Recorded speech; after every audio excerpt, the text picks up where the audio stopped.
agradecer o convite. É um prazer voltar aqui, onde me reencontro com alunos antigos, indígenas e colegas professores, né?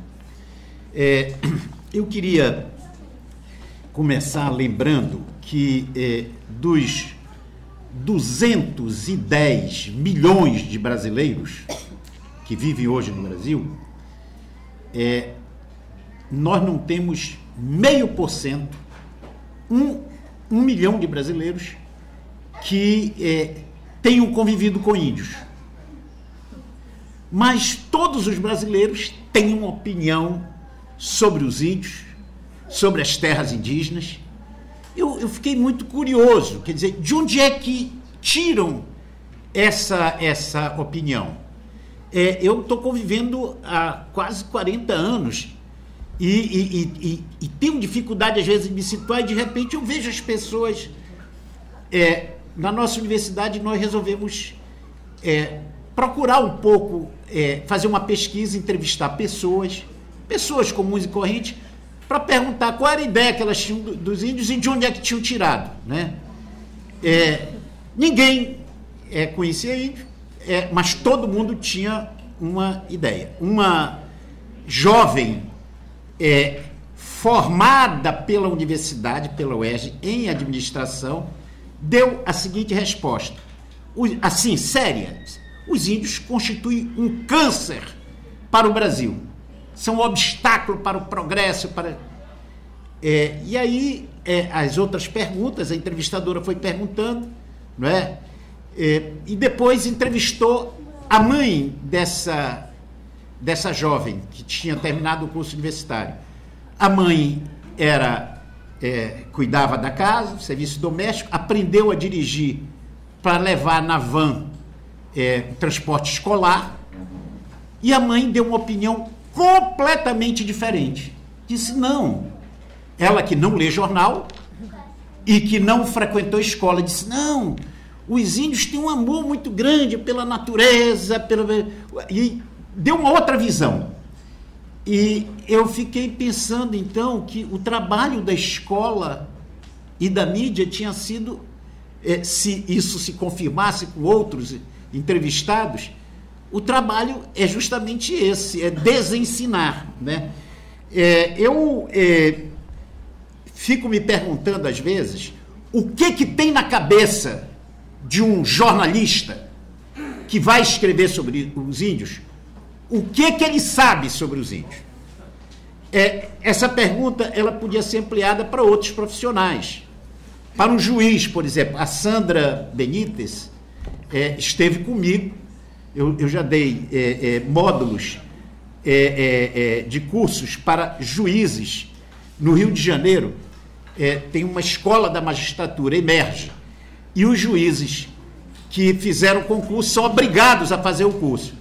E me chamam periodicamente para dar um módulo sobre os índios no direito brasileiro, etc. E para mim é um prazer enorme. A última vez a Sandra estava de passagem, vindo do curso, foi lá comigo e falou também. E eu acho que aqueles juízes, a Sandra é a única indígena que eles viram assim pessoalmente na vida. Mas eu fiquei pensando, então, quer dizer, o poder que a mídia, a escola tem na formação dessa representação da imagem, no nosso caso aqui, que esses brasileiros vão ter dos índios.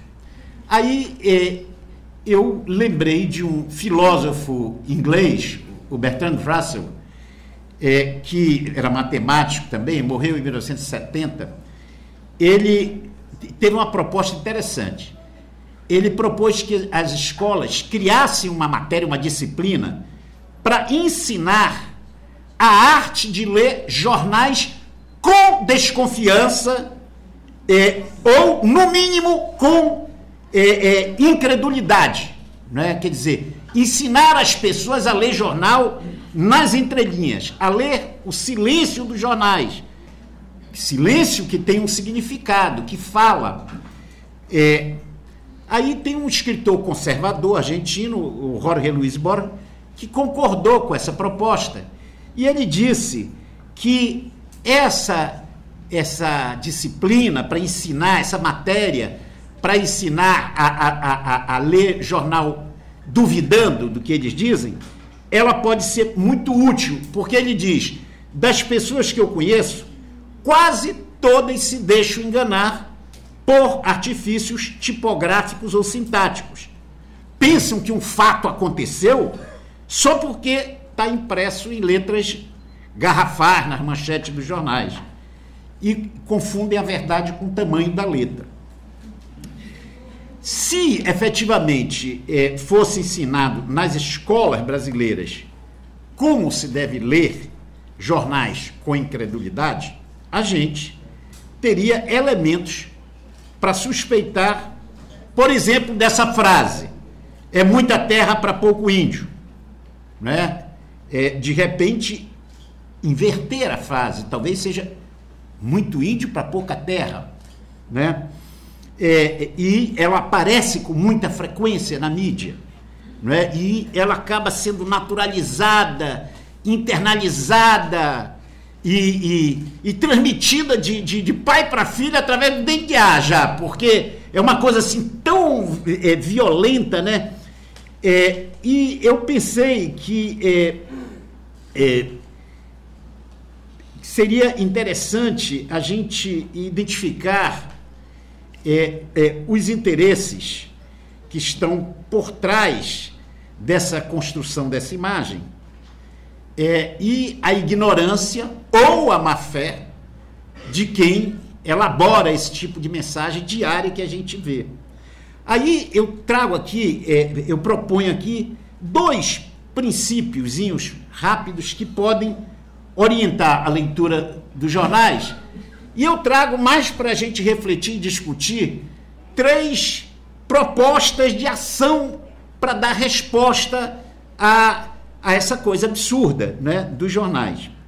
Bom, com relação aos princípios, em primeiro lugar, é fundamental que a gente saiba questionar o princípio da neutralidade e da objetividade com o qual os meios de comunicação costumam se apresentar.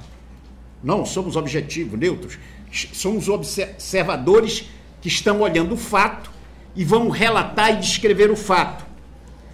A imprensa, o rádio, a TV devem ser estudados, lidos e vistos como instituições sociais submetidas a um conjunto de demandas políticas, sociais, econômicas e técnicas.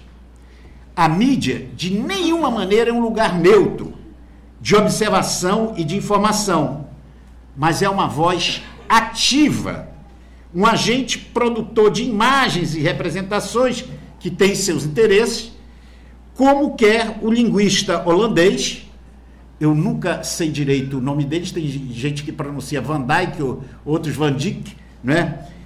Que escreveu um livro, Discurso e Poder, no qual ele analisa notícias de jornais, livros didáticos, discursos políticos, para identificar a manipulação dos dados e a construção dessa desinformação. Ele estudou o racismo na imprensa europeia, quando ela trata das minorias étnicas, sobretudo nesse período de desemprego, de crise econômica, aí o racismo fica mais acentuado.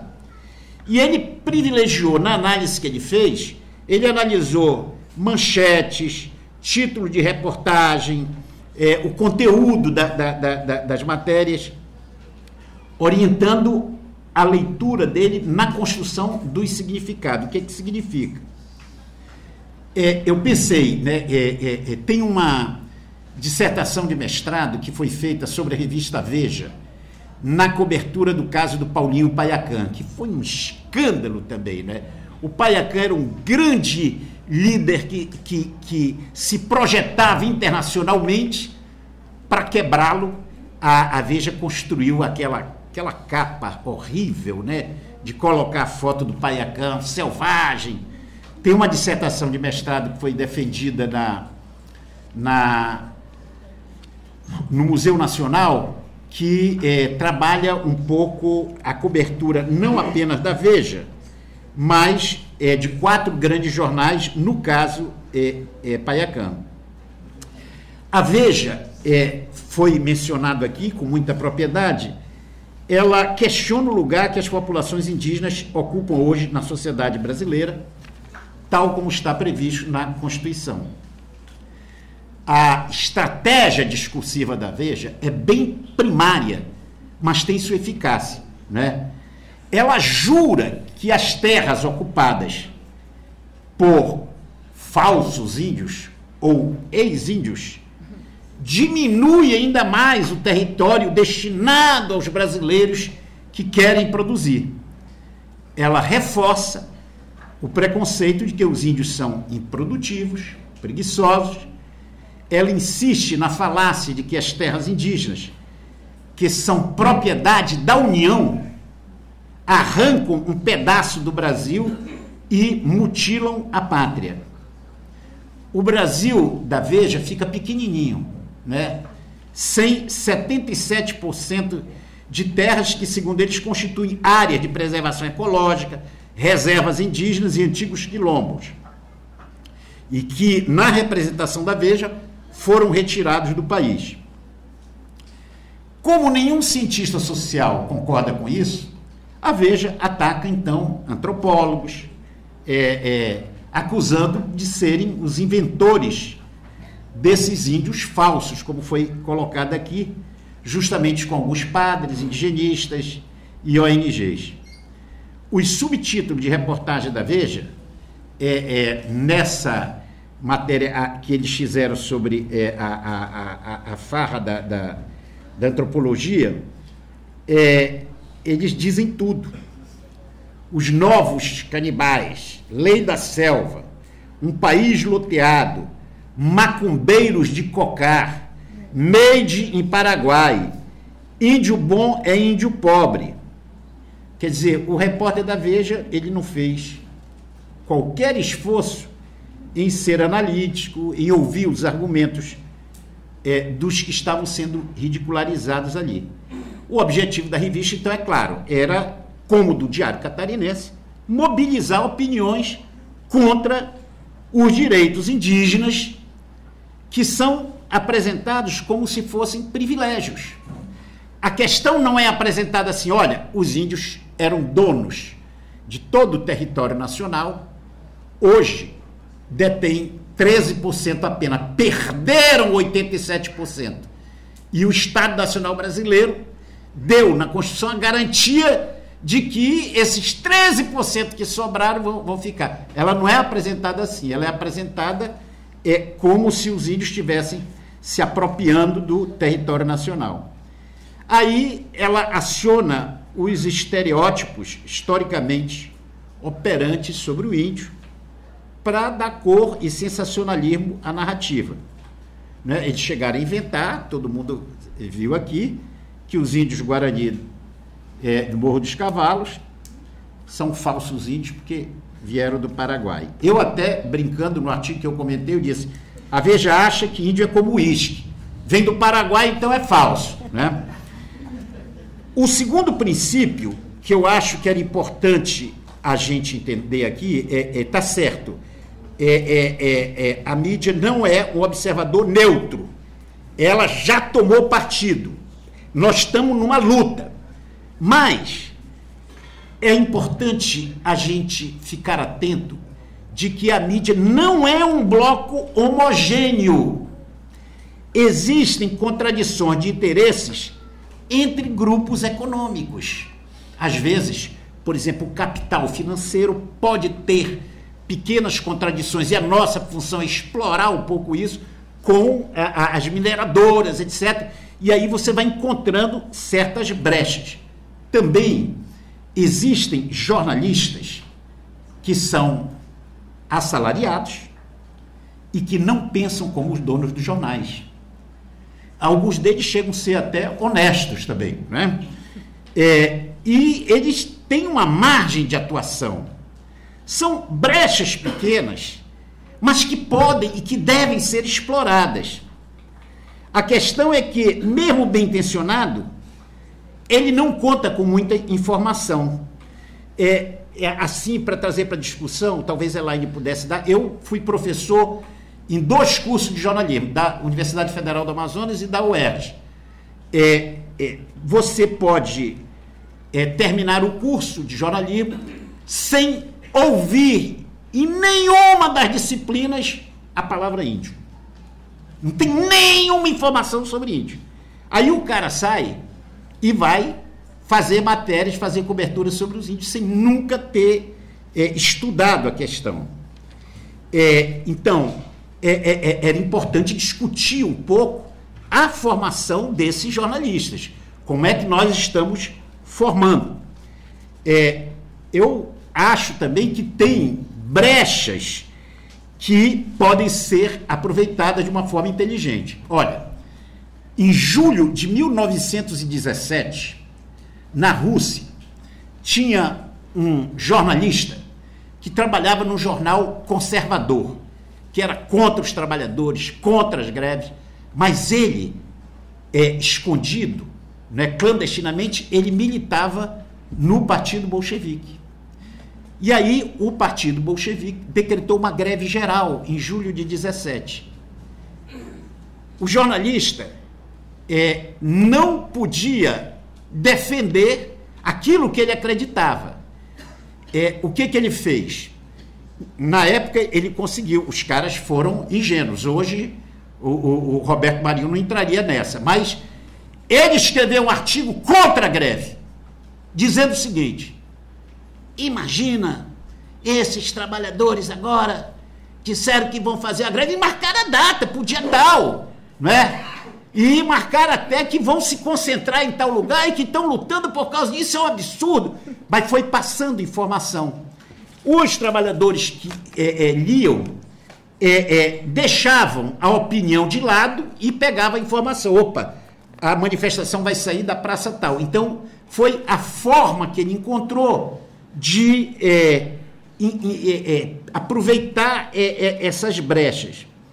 Nós aprendemos nas escolas de jornalismo, eu fiz minha graduação no curso de comunicação da Federal do Rio de Janeiro, nós aprendemos que na construção de uma narrativa é preciso sempre ouvir o outro lado, né?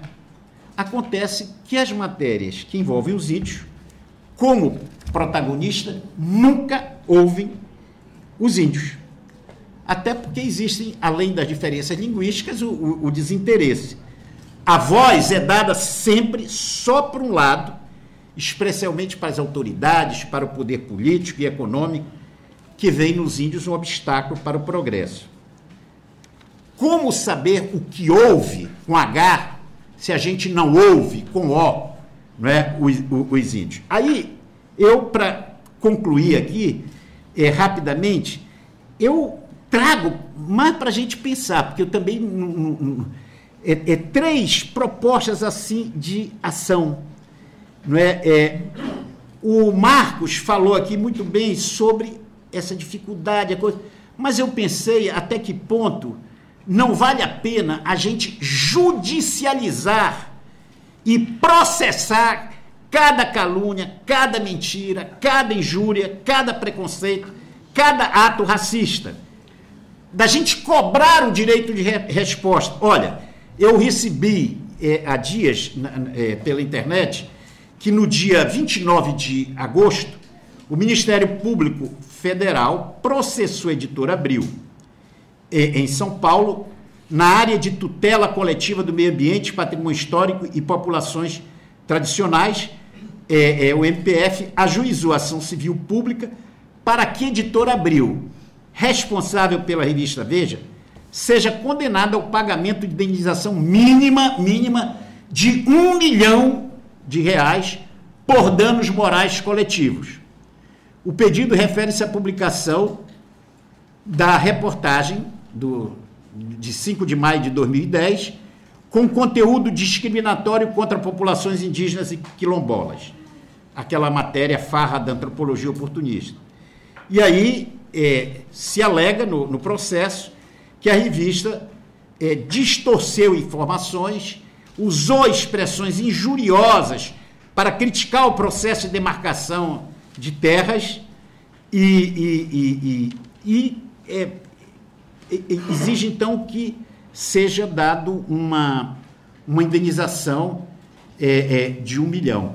Bom, o Poder Judiciário é deles também, tem algumas brechas, mas de qualquer forma, eu acho que se começar a cobrar permanentemente, eles podem, de repente, pensar 2 vezes de não atuar de uma forma tão impune.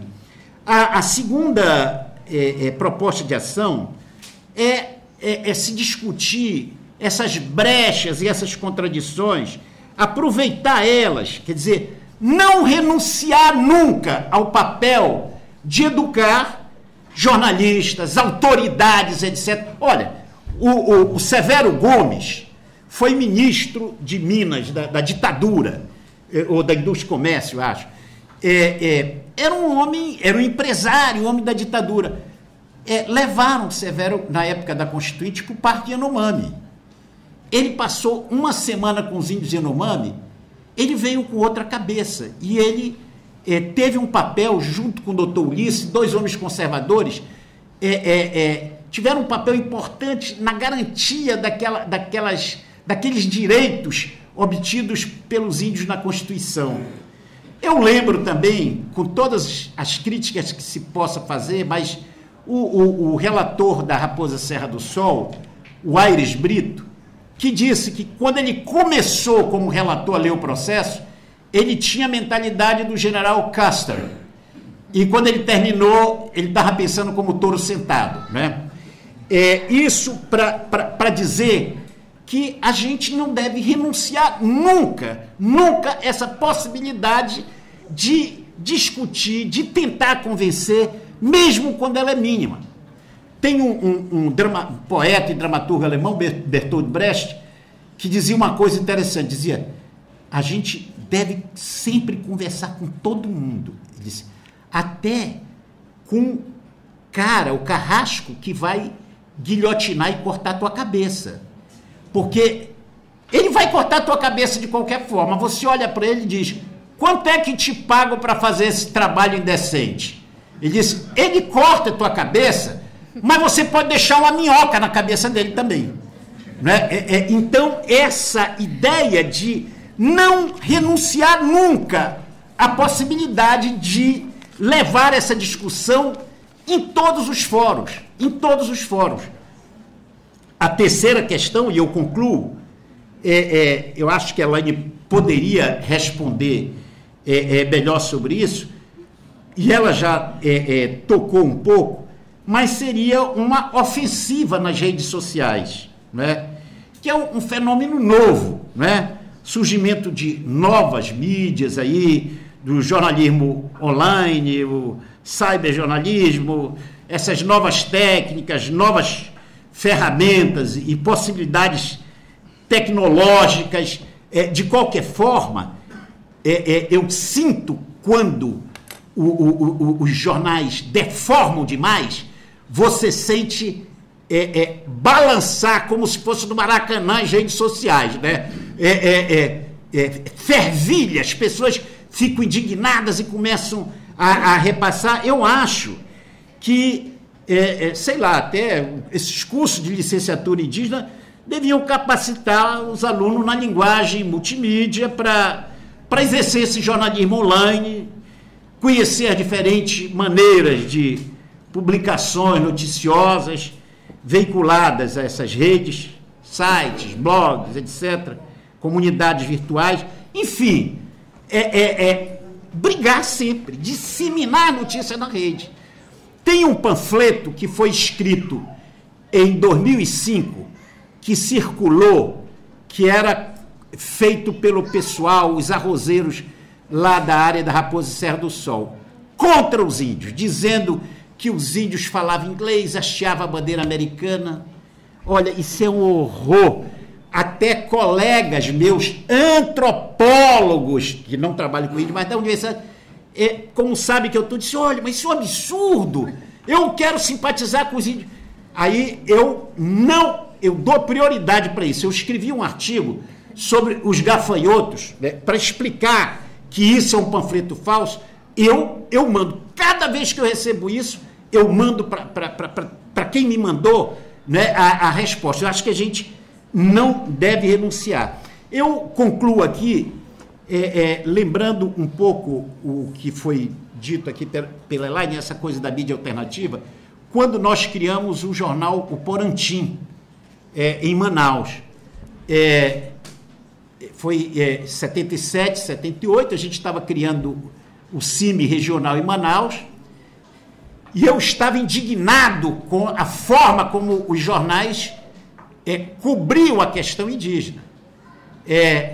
Teve o caso de um índio ticuna, o Manuel, que foi apresentado durante um mês pelo Jornal A Crítica como o grande estuprador, não tinha nada que ver. Então, nós decidimos criar um jornal. Criamos o jornal Porantim. Os 8 primeiros números do Porantim eram mimeografado, datilografado, no stencil, e mimeografado. E, às vezes, com aquela letra para dar os títulos. E eu me lembro, bom, a gente fez aquilo para quê? Para circular ali dentro da universidade, que era o nosso lugar para ganhar, dentro da universidade, apoio para a luta pelos direitos indígenas. No segundo número, nós recebemos uma notícia de uma freira dizendo que mais de 100 índios Yanomamis tinham morrido no Rio Maiá. E nós demos ali, mimeografado, datilografado, eu coloquei com aquela letra, mais de 100 índios mortos no Rio Maiá. A imprensa não deu, nada aconteceu, e aí jogamos isso. Isso foi manchete. Olha, negócio que foi feito na cozinha lá foi manchete de todos os jornais do Brasil. E aí, no dia seguinte, o presidente da FUNAI, que era o general Smart, disse, não, é mentira, não foram 100 não, foram só 37. Aí o cara da FUNAI em Manaus disse, não, foram 60 e pouco. Aí nós publicamos no número seguinte a lista com os nomes dos índios mortos. Então, eu acho que a gente está numa guerra também, uma disputa pela informação, pelo espaço, e todas as armas são armas. Pedras, paus, poemas, não importa, como já disse o nosso poeta. Bom, obrigado.